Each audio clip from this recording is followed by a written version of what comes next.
Samsung ২২ তারিখে launch করেছে তাদের সবথেকে হাইপে থাকা মোবাইল স্যামসাং S25 সিরিজ। এই সিরিজে বর্তমানে মোট ৩টি মোবাইল লঞ্চ হয়েছে, Samsung S25 ultra, S25 plus এবং S25। আজকে দেখবো তিনটা মোবাইলে কি কি রয়েছে এটা বলে দিই। প্রথমে এটা ফার্স্ট ইমপ্রেশন অ্যান্ড এটা ফুল যে ডিটেল রিভিউটা ওইটা আরও পরে আসবে, যখন মোবাইলটাকে পুরোপুরি পারফরমেন্সের চেক করা হবে তারপরে আমরা ডিটেল রিভিউ দিয়ে দেবো। S25 প্লাস এবং S25 নিয়ে পরে কথা বলি, আগে S25 আল্ট্রার ডিজাইন এবং বিল্ড নিয়ে কথা বলে ফেলি। তারা তাদের S24 আল্ট্রার বক্সি ডিজাইন থেকে সরে এসে এবার তারা ইউজ করেছে S25 আল্ট্রাতে কার্ভ ডিজাইন। হ্যাঁ, এবার রাউন্ড ডিজাইনে চলে এসেছে তারা, যার কারণে ভাই আগে যে কোনাগুলো ছিল ওগুলো একটু হাতে লাগতো, বাট বর্তমানে এগুলো হাতে লাগার কোনো চান্স নেই অ্যান্ড কমফোর্টভাবে মোবাইলটা আপনারা হাতে নিতে পারবেন।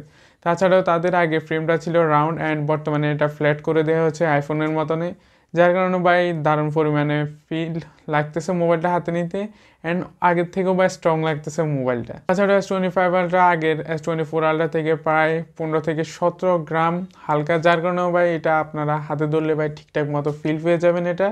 S25 প্লাস এবং S25 এর ডিজাইনের কথা আসলে ভাই ডিজাইন আগের মতনে রেখেছে, শুধুমাত্র ক্যামেরা বাম্পের রিংগুলো দেখলে হয়তো বুঝতে পারবেন।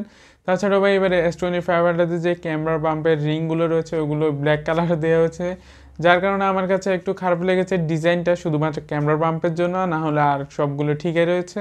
তবে ক্যামেরা বাম্পের যে রিংগুলো রয়েছে ওইটা যদি বডি ডিজাইনটা দেওয়া হতো তাহলে আরও বেস্ট লাগতো।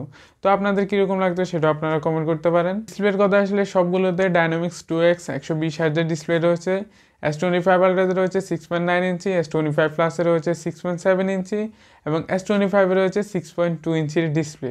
সবগুলোতে ভাই আপনারা পিক ব্রাইটনেস হিসাবে 2600 নিটস এবং HDR10+ সাপোর্ট পেয়ে যাবেন। তাছাড়া এবার S25 আল্ট্রার যে ডিসপ্লে সাইজ ওইটা আগের থেকে বড় করা হয়েছে, আগে 6.8 ইঞ্চি ছিল অ্যান্ড ওইটা বর্তমানে এখন 6.9 ইঞ্চি করা হয়েছে। তো এটা খালি চোখে সেরকম বুঝে না গেলেও ভাই একটু বড় করা হয়েছে। অ্যান্ড চেন অ্যান্ড বেজেলের কথা আসলে এবার S25 আল্ট্রা চেন অ্যান্ড বেজেলগুলো ভাই কমানো হয়েছে, খালি চোখে সেরকমভাবে বুঝে যাইতেছে না, তবে হ্যাঁ এগুলো কমানো হয়েছে। অ্যান্ড এবারও ডিসপ্লেতে প্রোটেকশন হিসেবে ব্যবহার করা হয়েছে কর্নিং গরিলা গ্লাস আর্মার 2, আগের বারে ব্যবহার করেছিল আর্মার। কানেক্টিভিটির কথা আসলে S25 আল্ট্রা এবং সবগুলোতে ভাই Wi-Fi 7 এবং ব্লুটুথ 5.4 পেয়ে যাবেন। তাছাড়া সবগুলো মোবাইল Android 15 রান করবে অ্যান্ড যেগুলোতে ভাই বর্তমানে আপনারা 7 বছরের অ্যান্ড্রয়েড আপডেট পেয়ে যাবেন। অ্যান্ড এবারও S25 আল্ট্রাতে ভাই পুরোপুরি AI দিয়ে ভরে দেওয়া হচ্ছে S24 আল্ট্রার মতনই। এখানে আপনার যে পাওয়ার বাটন রয়েছে ওইটাকে একটু প্রেস করে ধরলে আপনারা জেমিনির যে সাপোর্টটা রয়েছে ওইটা পেয়ে যাবেন। তাছাড়াও মোবাইলটাতে আগের যে সার্কেল টু চার্জ রয়েছে ওইটাকে আর একটু ইমপ্রুভ করে দেওয়া হচ্ছে, যার কারণে আরও ইজিলি ব্যবহার করা যাইতেছে। এবার S25 আল্ট্রাতে টেক্সট সামারাইজার এবং ইমেজ জেনারেটর তো রয়েছে আগের মতনই, তবে এবার এআই যেগুলো দিয়েছে ওগুলো আগের থেকে একটু আপডেট করে দিয়েছে। তাছাড়া আপনারা এআইগুলো 6 মাস পর্যন্ত ফ্রিতে ব্যবহার করতে পারবেন, তারপর ভাই ওই যে টাকা দিয়ে আপনারা ইউজ করতে হবে এআই ফিউচারগুলো। প্রসেসরের কথা আসলে সবগুলোতে স্ন্যাপড্রাগন 8 এলিট ব্যবহার করা হয়েছে, যেটা গ্যালাক্সির জন্য আলাদাভাবে কাস্টমাইজ করা হয়েছে স্ন্যাপড্রাগনের সাথে কোলাবরেশনে। অ্যান্ড এবার সবগুলোতে ভাই স্ন্যাপড্রাগন পেয়ে যাবেন 8 এলিট, আর কি যে এক্সিনোসেরটা রয়েছে ওই এক্সিনোসটা বাদ দিয়ে দেওয়া হয়েছে, যার কারণে ভাই পারফরমেন্স দিক থেকে তিনটা মোবাইলে বেস্ট পারফরমেন্স প্রোভাইড করে থাকবে। সবগুলো মোবাইলে রয়েছে UFS 4.0 স্টোরেজ এবং LPDDR5X RAM। তাছাড়া S25 আল্ট্রা, S25 প্লাস এবং S25 এর বেস ভেরিয়েন্ট থেকে 12GB র্যামের যে অপশনটা ওইটা শুরু হবে। S25 আল্ট্রাতে আপনারা 1TB পর্যন্ত স্টোরেজ অপশন পেয়ে যাবেন। ব্যাটারি সেকশনের কথা আসলে S25 আল্ট্রাতে 5000 mAh এর ব্যাটারি, S25 প্লাসে ব্যবহার করা হয়েছে 4900 mAh এর ব্যাটারি। S25 আল্ট্রা এবং S25 এ ব্যবহার করেছে 4500 ওয়াটের চার্জার, তবে S25 এ ব্যবহার করেছে 4000 mAh এর ব্যাটারি এবং 2500 ওয়াটের ফাস্ট চার্জার।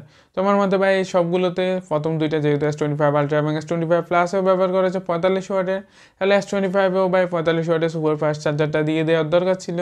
অ্যান্ড তাছাড়া মোবাইলটাতে USB-C 3.2 Gen 2 সাপোর্ট পেয়ে যাবেন সবগুলোতে, যেটা দিয়ে আপনারা ফাস্ট ডাটা ট্রান্সফার করতে পারবেন।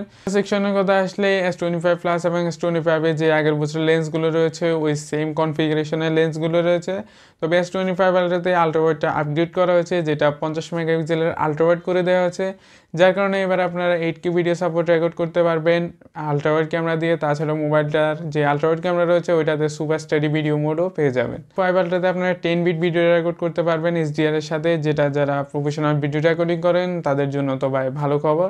বলতে গেলে S25 সিরিজে বেশি কিছু আপগ্রেড হয় না, কয়েকটা AI ফিচার এবং হার্ডওয়্যার একটু আপগ্রেড হয়েছে এগুলো। তো এটা ফার্স্ট ইমপ্রেশন ভিডিও, এটার ফুল ডিটেল যে রিভিউ ওইটা আমরা ধীরে ধীরে দেবো। সবগুলো মোবাইলে 3টা মোবাইলের আলাদা আলাদা করে রিভিউ আসবে, তখন দেখা যাবে যে আসলে মোবাইলগুলো আগের থেকে কতটা আপগ্রেড হয়েছে। আজকে শুধুমাত্র ডিজাইন, বিল্ড, কী কী নতুন এসেছে এগুলো নিয়ে কথা বলেছি। তো নতুন যে ডিটেল যে রিভিউটা ওইটা আরও একটু পরে আসবে। তো ততদিন পর্যন্ত আশা করি অপেক্ষা করবেন। ভিডিওটা কীরকম লেগেছে কমেন্ট করতে পারেন, ভুল ত্রুটি হলে ওইটা ক্ষমা দৃষ্টিতে দেখতে পারেন। নতুন ভিডিও খুব তাড়াতাড়ি হাজির হবো, ততদিন পর্যন্ত সব ভালো থাকবেন, বাই বাই।